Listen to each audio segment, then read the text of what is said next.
All right, now in this special edition of the broadcast, over the course of the next 30 minutes, we'll be updating you on everything that's been happening around the world.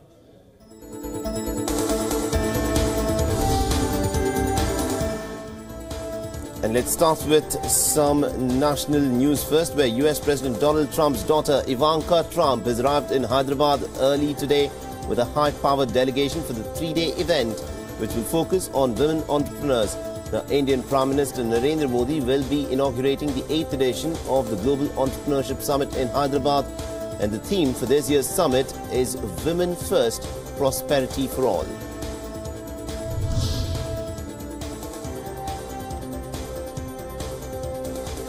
India's southern city of Hyderabad is all set for the Global Entrepreneurship Summit. Security has been beefed up and the city has been decked up with bright colours and banners for Ivanka Trump and Prime Minister Modi.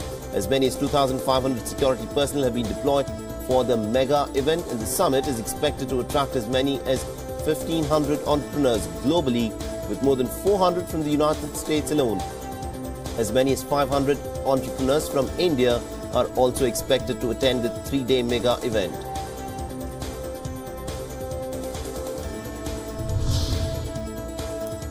India and Russia have agreed to cooperate in combating terror as the two strategic partners have signed a key agreement during the visit of Indian Home Minister Rajnath Singh to Moscow. Rajnath Singh has also signed a second agreement on deepening cooperation on issues related to internal security, and the two countries have also emphasized that cooperation in the field of security is an important aspect of this bilateral relationship.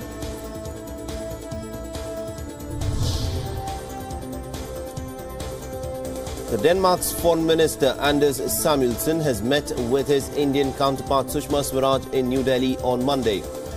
The two leaders have discussed steps to strengthen bilateral cooperation, especially in the field of trade and investment, renewable energy, healthcare, agriculture and food processing. Samuelsen, who is on a 4-day visit, is expected to call on Indian Prime Minister Narendra Modi in New Delhi.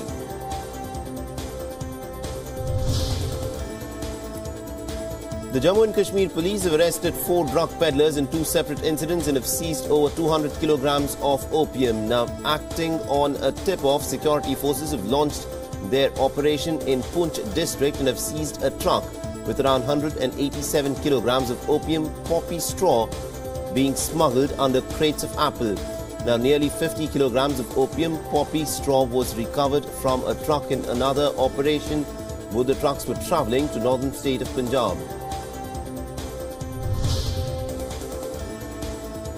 The airlines will soon not be able to go to charge Rs 3,000 cancellation fee on domestic flights. The government believes that the fee is too high. It will soon be speaking to the airlines on the issue and ask them to reduce the fee to a reasonable amount.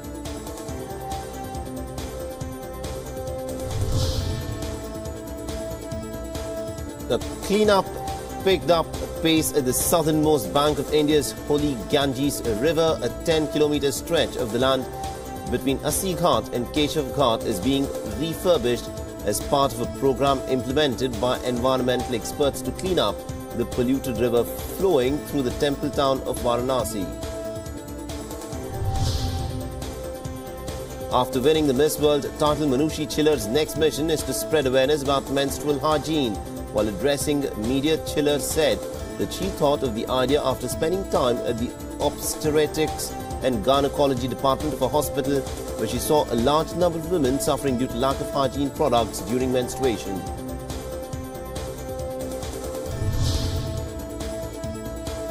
As the Geneva talks on the Syrian crisis are about to begin, the Syrian government has not yet confirmed its attendance for the talks. The United Nations Syria mediator Stefan de Mistura hoped that the representatives of the government will attend the 8th round of peace talks in Geneva.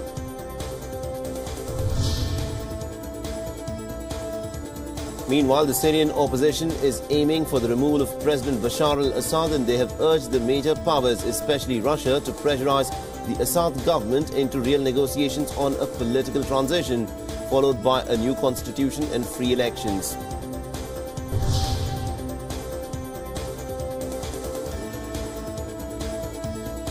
Egyptians held a candle-lit vigil for the victims of a Sinai mosque attack which killed over 300 people last week. Now, people had gathered in the streets of Cairo to pay respects for those who were killed, and the assault on the mosque has stunned Egyptians, prompting President al-Sisi's government to tighten security at places of worship and key buildings, and also called 3 days of national mourning for the bloodiest attack in Egypt's modern history. Meanwhile, the United Nations Security Council held a moment of silence on Monday to honor the victims of the deadly attack on a mosque in Egypt. Now, in a statement, the Security Council underlined the need to bring the perpetrators, organizers and the financiers and sponsors of these reprehensible acts of terrorism to justice. The Lebanese Prime Minister Saad al-Hariri has called on Hezbollah to stop interfering in regional conflicts. The Prime Minister has said that the group must accept a neutral policy to bring an end to Lebanon's political crisis.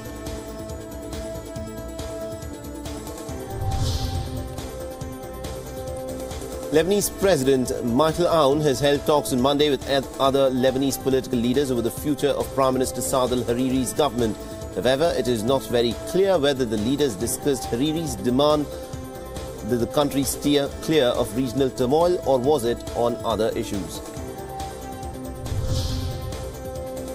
As the search continues for the missing Argentine submarine, the Navy claims that the water entered the snorkel of the submarine. Now, according to officials, it caused its battery to short circuit before it went missing on the 15th of November. Meanwhile, Russia has joined the search to find the missing Argentine submarine. Moscow has deployed a remote-controlled device to trawl the sea, and it is one of the dozen countries that is involved in the search operations to find out what happened to the submarine and its 44-people crew.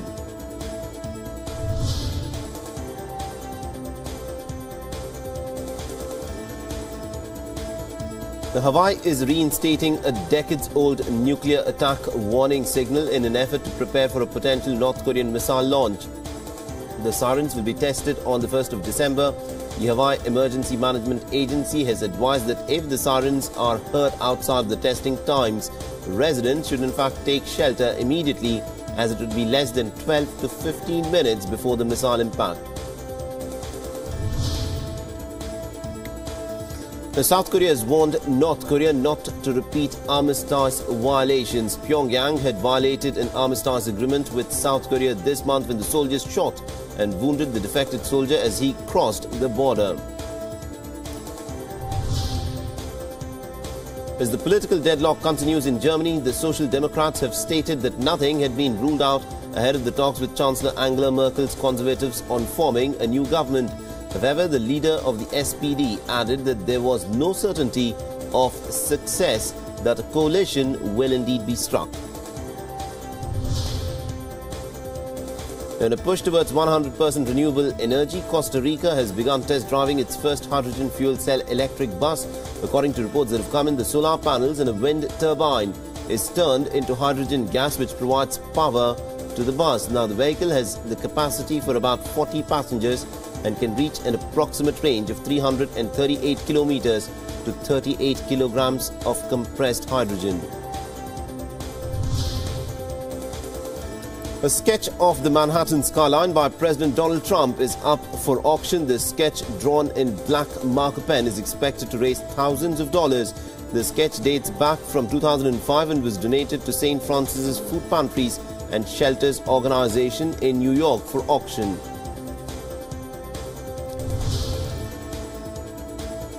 The Convention on International Trade in Endangered Species has warned that elephants are at an imminent threat of extinction in Western and Central Africa. Despite a steady decline in poaching across the African continent since 2011, illegal killings of elephants remain at a high level.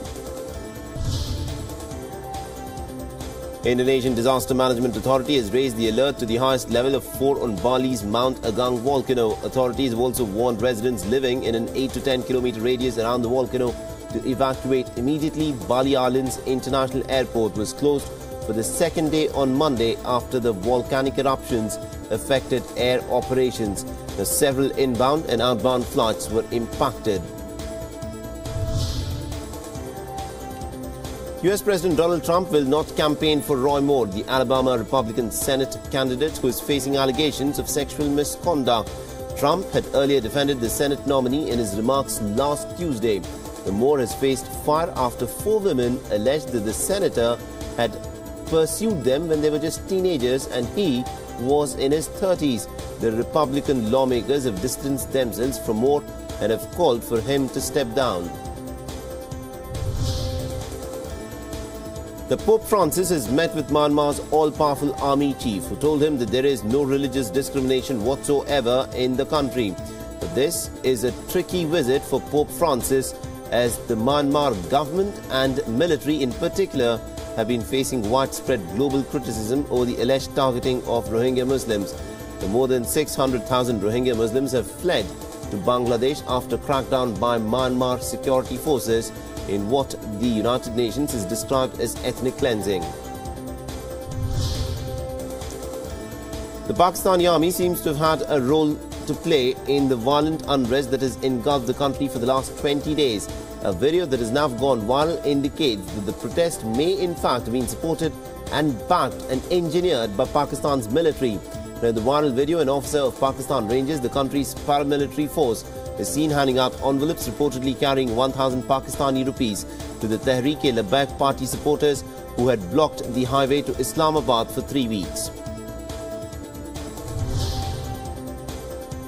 The Pakistani police have exhumed the bodies of a young couple who are believed to be victims of honor killing. Abdul Hadi had run away with his cousin Hussaini Bibi last month and had settled in Karachi. Later, their landlord had informed the police after the couple went missing. The family members have been arrested for the killing of the couple. Ousted Zimbabwean Finance Minister Ignatius Chombo, who has been charged with 3 counts of corruption, has been denied bail. Chombo will be in police custody until the case is heard on the 8th of December. Chombo is facing several charges, including trying to defraud the central bank. He was detained after the military seized power in Operation Restore Legacy.